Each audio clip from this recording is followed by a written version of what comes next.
सारा षड्यंत्र उसके तहत हुआ है, ऐसा मुझे पक्का विश्वास इसका है।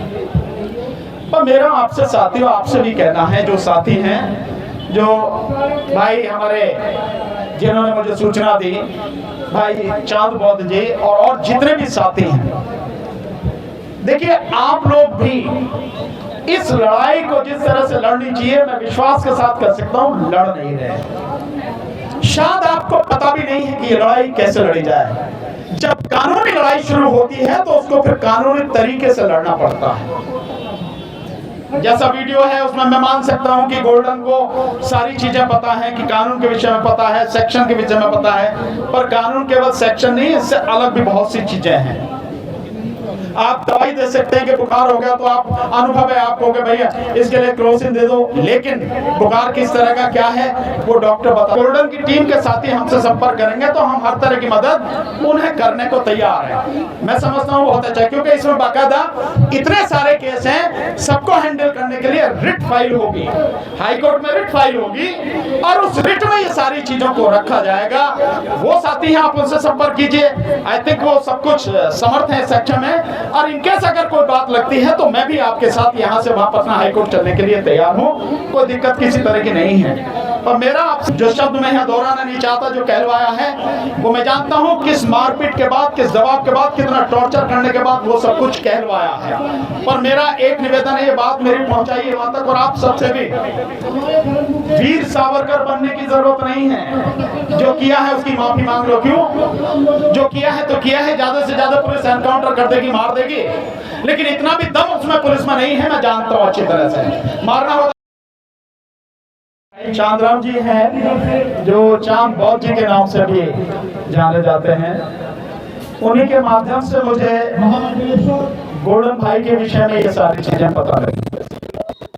उसके बाद मैंने फिर सारा सोशल मीडिया खंगाला, उससे सारी जानकारी मुझे मिली, और आज आप लोग यहाँ प्रदर्शन कर रहे हैं। मेरी शुभकामनाएं, मेरा साथ आपके साथ कि आपका जो आंदोलन है वो सफल हो और गोल्डन भाई को हम लोग कानून के पंजे से रिहा कराने में सफल हो। देखिए मैंने जो देखा है, जो मेरी जानकारी में है, वो बिल्कुल साफ है कि जो मुजफ्फरपुर में वो हुआ सारा कांड, और जिसके बाद गोल्डन भाई अपनी पूरी टीम के साथ वहां पर गए, उन्होंने बात रखी, और उसके बाद आरोप लगाया कि वहां पे घरों में लूटपाट की गई, तोड़ताड़ की गई। पर जो वीडियो दिख रही हैं, उन वीडियो में पुलिस को तोड़ते हुए दिखाया है, वाहनों को तोड़ते हुए। वो बहुत साफ है, वीडियो सबको देख सकता है, सोशल मीडिया पे पड़ी है। और वो जो कह रहे हैं पुलिस वाले कि इन्होंने उकसाने वाला भाषण दिया, तो अभी तक जहां तक मेरी जानकारी है, कोई भी ऐसा भाषण पुलिस ने सार्वजनिक नहीं किया, सोशल मीडिया पे नहीं डाला, जिससे पता लगे कि उन्होंने वहां लोगों को भड़का और उसके बाद में वहां पर हिंसा हुई। ऐसा कोई वीडियो नहीं है। अब पुलिस के पास अपने पास हो और वो दिखा नहीं रही हो, या कुछ लोगों के पास हो वो दिखा नहीं रहे हो, इसका मैं नहीं कह सकता। पर पुलिस जब इतना सब कुछ कर रही है, तो वो वीडियो जो सीधे सीधे उनके खिलाफ है, उसे दिखाने में क्या दिक्कत है? और अगर वो वीडियो हम में से किसी के सामने नहीं आ रही, तो इसका मतलब साफ है कि ऐसी कोई वीडियो है नहीं, ऐसा कोई भाषण उकसावे वाला उनका है नहीं। लेकिन साजिश के तहत एक व्यक्ति जो बिहार में समाज की लड़ाई से लड़ रहा है, उस व्यक्ति को फंसाने की कोशिश की गई है। जो आवाज वहां उठाई गई, वो आवाज बहुत साफ थी कि जो उस रूपा जो है लड़की जिसका रेप हुआ, कत्ल हुआ, उसके संबंध में जो सबूत हैं उनको मिटाया गया। और वो सबूत वाकई में मैं विश्वास के साथ कह सकता हूं कि ये बात की पूरी संभावना है कि सबूत मिटाए गए हैं। क्यों?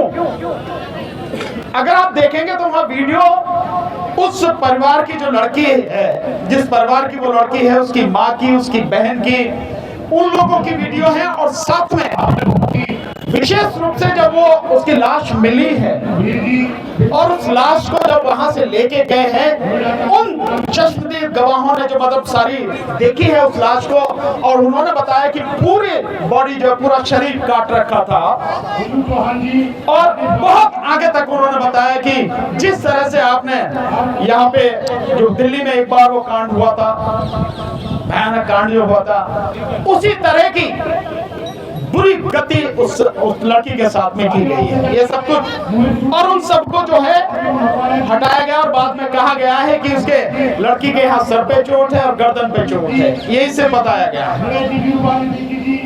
देखिए SC/ST एक्ट के अंतर्गत अब बाकायदा कोर्ट का आदेश है, सुप्रीम कोर्ट का आदेश है कि जो भी इन्वेस्टिगेशन होगी, आप सब लोग इस बात को ध्यान रखें, जितनी भी इन्वेस्टिगेशन होगी उस पूरी इन्वेस्टिगेशन की वीडियोग्राफी होगी, इन्वेस्टिगेशन की, और उसके बाद जब कोर्ट में केस चलेगा तो उस केस की भी पूरी की पूरी वीडियोग्राफी होगी। क्या पुलिस ने ऐसा काम किया? नहीं किया।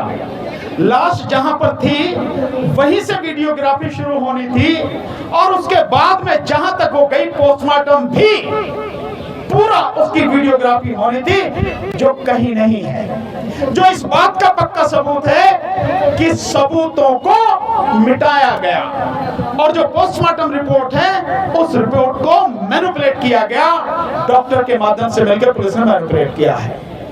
और क्योंकि एक व्यक्ति जो आवाज उठा रहा है लगातार, वो व्यक्ति जो 30 थानों में, वहां के बिहार के 30 थानों में ताला लगवा चुका है और पुलिस के लिए एक तरह से सरदर्द बना हुआ है, पुलिस के नाक में दम जिसने कर रखा है, उस व्यक्ति को कैसे काबू में ले हैं? तो ये सारा षड्यंत्र उसके तहत हुआ है, ऐसा मुझे पक्का विश्वास इसका है।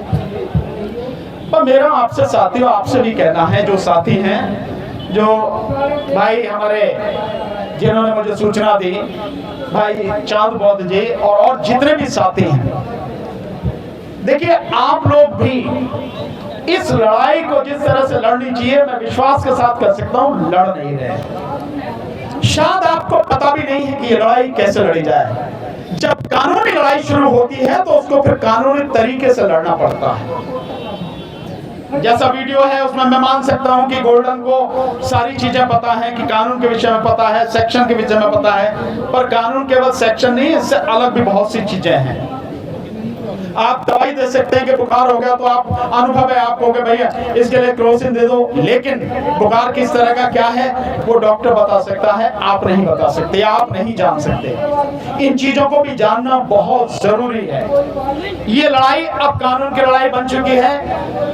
मैंने जो चांद भाई हैं उनसे कहा था कि जितने भी मुकदमे हैं, अगर आप चाहते हो कि मैं आपकी मदद करूं, और मैं आपकी मदद आपके सामने कह रहा हूं, मीडिया के सामने कह रहा हूं, न केवल गोल्डन भाई बल्कि समाज के किसी भी व्यक्ति को कानूनी जरूरत है, विशेषकर सामाजिक मसलों में, मैं फ्री ऑफ कॉस्ट वो सलाह देने और वो मुकदमे लड़ने के लिए हमेशा तैयार हूं।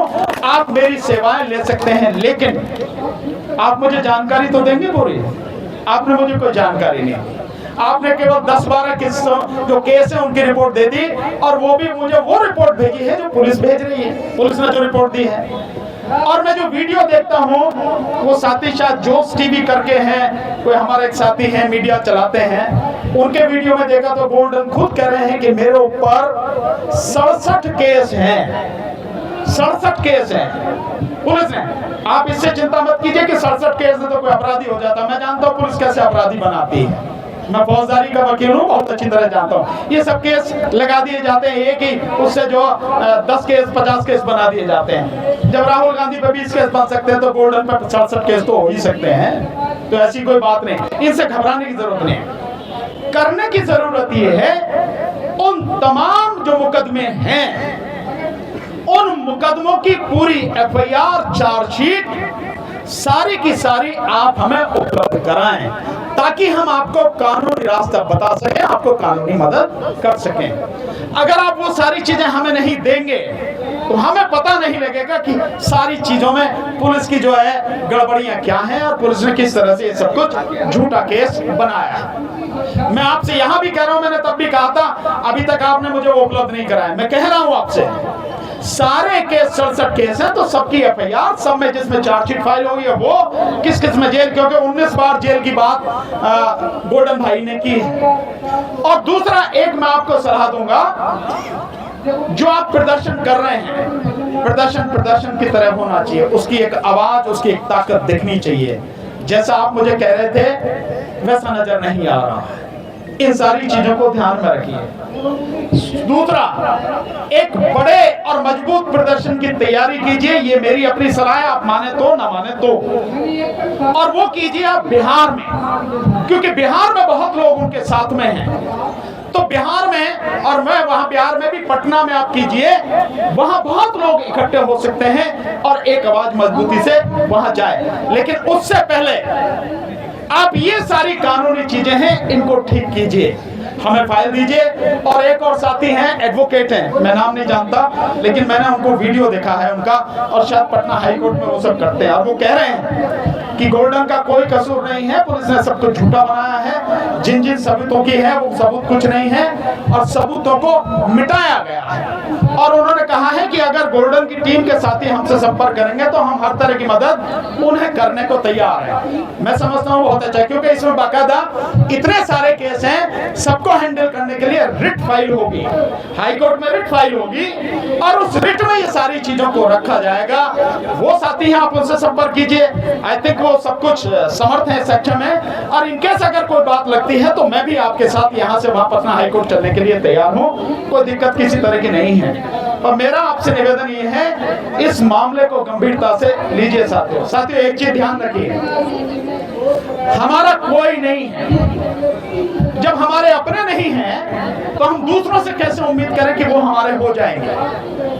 वो नहीं होते। लेकिन जो आपके साथ खड़े हो सकते हैं, जो आपके लिए लड़ सकते हैं, कम से कम उन्हें सारी चीजें बताइए, सारी जानकारी दीजिए। और ये जो लड़ाई है, समाज की जो लड़ाई है, विशेषकर हमारे समाज की लड़ाई है, ये साथियों जान हथेली पर रखकर लड़ने की लड़ाई है। मुझे मालूम है, जो वीडियो मैंने देखा है कि पुलिस ने जो गोल्डन से कहलवाया है, जो शब्द मैं यहाँ दोहराना नहीं चाहता, जो कहलवाया है, वो मैं जानता हूँ किस मारपीट के बाद, किस दबाव के बाद, कितना टॉर्चर करने के बाद वो सब कुछ कहलवाया है। पर मेरा एक निवेदन है, ये बात मेरी पहुंचाइए वहां तक, और आप सबसे भी, वीर सावरकर बनने की जरूरत नहीं है। जो किया है उसकी माफी मांग लो। क्यों? जो किया है तो किया है, ज्यादा से ज्यादा पुलिस एनकाउंटर कर देगी, मार देगी, लेकिन इतना भी दम उसमें पुलिस में नहीं है। मैं जानता हूं अच्छी तरह से, मारना होता तो हमें मार देती, हम तो कब के प्रधानमंत्री के खिलाफ बोलने लगा था, सालों से बोल रहे हैं, इतना दम नहीं है। लेकिन आपको और हिम्मत जुटानी पड़ेगी और हौसला बढ़ाना पड़ेगा।